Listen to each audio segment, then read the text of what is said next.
Hello दोस्तों, आप सभी लोगों का बुद्धियागा स्टडी में स्वागत है। दोस्तों आज हम लोग पढ़ने वाले हैं दोस्तों लोकसभा के बारे में। तो आज हम लोग का पॉलिटी का इम्पोर्टेंट चैप्टर है दोस्तों लोकसभा। तो आज हम लोग का मुख्य टॉपिक है लोकसभा के बारे में। तो शुरुआत करने से पहले बता दें दोस्तों, ये हमारे चैनल का नाम है बुद्धियागा स्टडी। तो अगर आपको हमारे चैनल के माध्यम से पढ़ाई अगर अच्छी लगे दोस्तों, तो आप हमारे चैनल को ज़रूर लाइक करेंगे दोस्तों, सब्सक्राइब करेंगे दोस्तों और दोस्तों में शेयर करेंगे। तो आज का टॉपिक को शुरुआत करते हैं दोस्तों लोकसभा के बारे में। तो आज हम लोग क्या जानने वाले हैं दोस्तों लोकसभा के बारे में। तो शुरुआत करते हैं दोस्तों आज का टॉपिक लोकसभा। लोकसभा की बात करें दोस्तों, तो लोकसभा को क्या कहा जाता है? निचली सदन कहा जाता है। लोकसभा को कहा क्या जाता है? निचली सदन कहा जाता है, लोअर हाउस कहा जाता है। लोकसभा को क्या कहा जाता है दोस्तों? तो लोकसभा को निचली सदन, लोअर हाउस कहा जाता है। इसे प्रथम सदन के नाम से भी जाना जाता है, इसे ध्यान रख लेंगे दोस्तों। आगे बात करते हैं, यह एक अस्थायी सदन है और यह एक युवाओं का सदन है, लोकप्रिय सदन है, जनता का सदन है दोस्तों। तो इसे ध्यान रख लेंगे। आगे बढ़ते हैं, जनता का प्रतिनिधित्व करने वाला सदन कौन है? तो लोकसभा है। जनता का प्रतिनिधित्व करने वाला सदन कौन है? तो लोकसभा है, इसे ध्यान रख लेंगे दोस्तों। आगे बढ़ते हैं, यह संसद का अंग है। लोकसभा जो है संसद का अंग है, इसे ध्यान रख लेंगे दोस्तों। आगे बढ़ते हैं, आगे बात करते हैं इसका उल्लेख की बात करें दोस्तों, तो इसका उल्लेख अनुच्छेद 81 में किया गया है। आर्टिकल 81 में किया गया है लोकसभा का उल्लेख, इसे ध्यान रखेंगे दोस्तों। आगे बात करते हैं, इसके गठन की बात करें, लोकसभा का गठन की बात करें तो 2/4/1952 ईस्वी को। प्रथम बैठक की बात करें दोस्तों, तो प्रथम बैठक कब किया गया? 13 मई 1952 ईस्वी को। प्रथम बैठक कब किया गया? 13 मई 1952 ईस्वी को किया गया। आगे बढ़ते हैं दोस्तों, लोकसभा में अधिकतम सदस्यों की संख्या होती है। लोकसभा में अधिकतम सदस्यों की संख्या होती है 552। लोकसभा में अधिकतम सदस्यों की संख्या होती है कितना?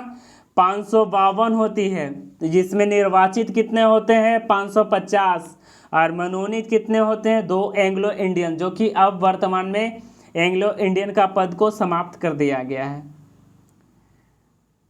आगे बढ़ते हैं दोस्तों, आगे बात करते हैं, चुनाव करवाता है। चुनाव कौन करवाता है? तो भारत का चुनाव आयोग करवाता है। चुनाव कौन करवाता है दोस्तों? तो भारत का चुनाव आयोग करवाता है। वर्तमान में सदस्यों की संख्या कितनी है? तो 545 है। 543 निर्वाचित, 2 एंग्लो इंडियन। तो इसे ध्यान रख लेंगे दोस्तों। चुनाव प्रक्रिया कैसी है? तो चुनाव प्रक्रिया प्रत्यक्ष चुनाव है। चुनाव प्रक्रिया कैसी है लोकसभा का? तो प्रत्यक्ष चुनाव है। निर्वाचित गण कौन होते हैं? तो भारत की जनता।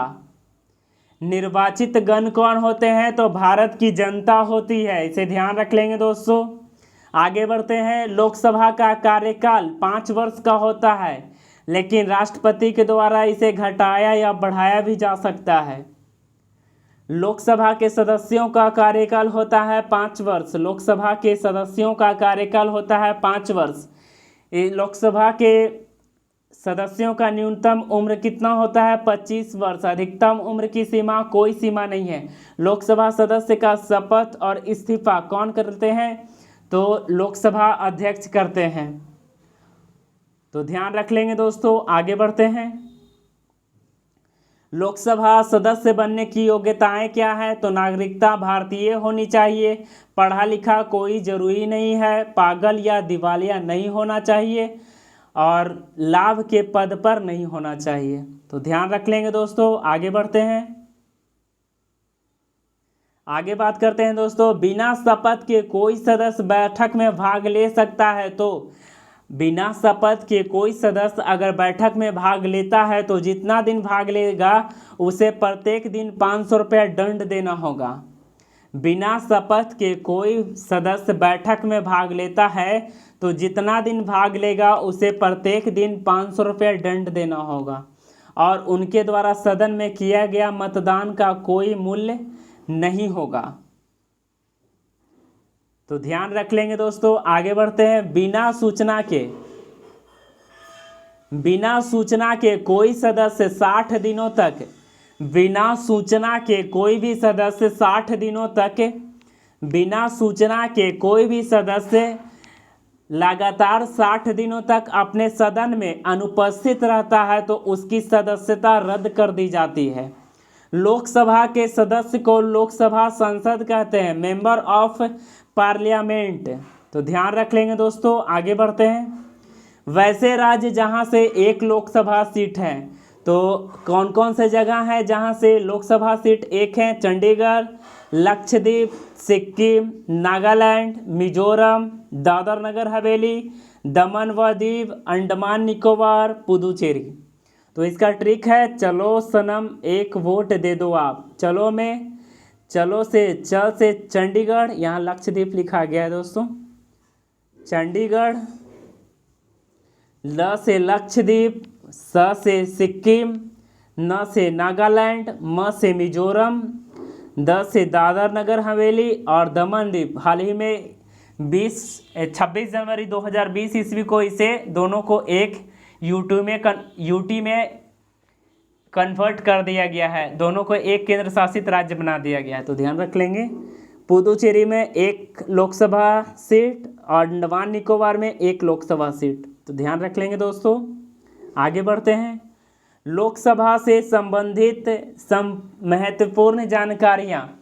तो लोकसभा से संबंधित महत्वपूर्ण जानकारियाँ की बात करें दोस्तों, तो लोकसभा को जनता का लोकप्रिय सदन कहते हैं। लोकसभा को जनता का लोकप्रिय सदन कहते हैं क्योंकि जनता द्वारा चुने गए प्रतिनिधि इसी सदन में बैठते हैं। लोकसभा को जनता का लोकप्रिय सदन कहते हैं क्योंकि जनता द्वारा चुने गए प्रतिनिधि इसी सदन में बैठते हैं। सामान्यतः लोकसभा का गठन 5 वर्षों के लिए किया जाता है, लेकिन प्रधानमंत्री की सलाह पर राष्ट्रपति इसे घटा बढ़ा सकते हैं। चूँकि 5 वर्षों का लोकसभा में भंग हो जाता है, चूँकि प्रत्येक 5 वर्षों में लोकसभा भंग हो जाता है, इसलिए सदन को अस्थायी सदन कहा जाता है। आगे बढ़ते हैं दोस्तों।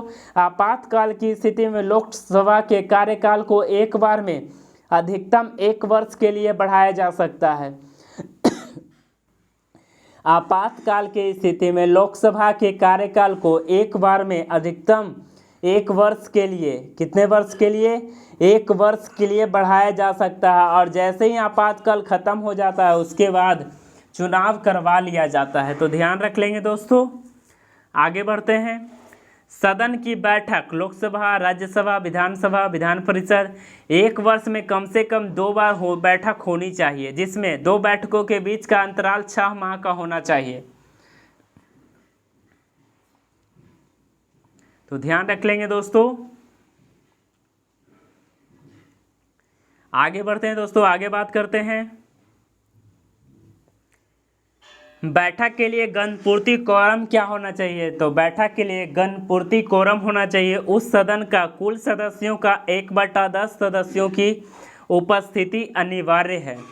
बैठक के लिए गणपूर्ति कोरम क्या है? तो उस सदन के कुल सदस्यों का 1/10 सदस्य की उपस्थिति होना अनिवार्य है। आगे बढ़ते हैं दोस्तों।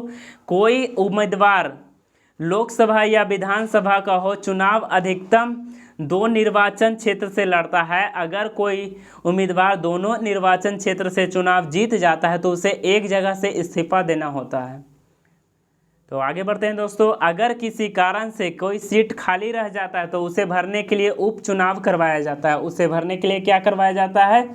तो उसे भरने के लिए उपचुनाव करवाया जाता है। उपचुनाव से चुनाकर आया सदस्य पुराने सदस्य का बचा कार्यकाल को पूरा करेगा। तो ध्यान रख लेंगे दोस्तों। लोकसभा में राष्ट्रपति 2 एंग्लो इंडियन का मनोनयन करते हैं अनुच्छेद 331 के तहत, लेकिन अब तो एंग्लो इंडियन का मनोनयन नहीं किया जाता है। तो फिर भी आप ध्यान रख लेंगे इसे। लोकसभा में राष्ट्रपति 2 एंग्लो इंडियन का मनोनयन करते हैं अनुच्छेद 331 के तहत। ध्यान रख लेंगे दोस्तों।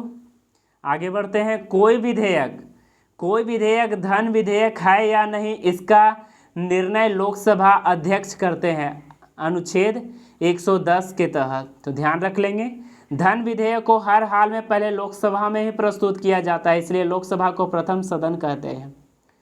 तो आशा करते हैं दोस्तों आपको यह टॉपिक बेहद अच्छा लगा होगा दोस्तों।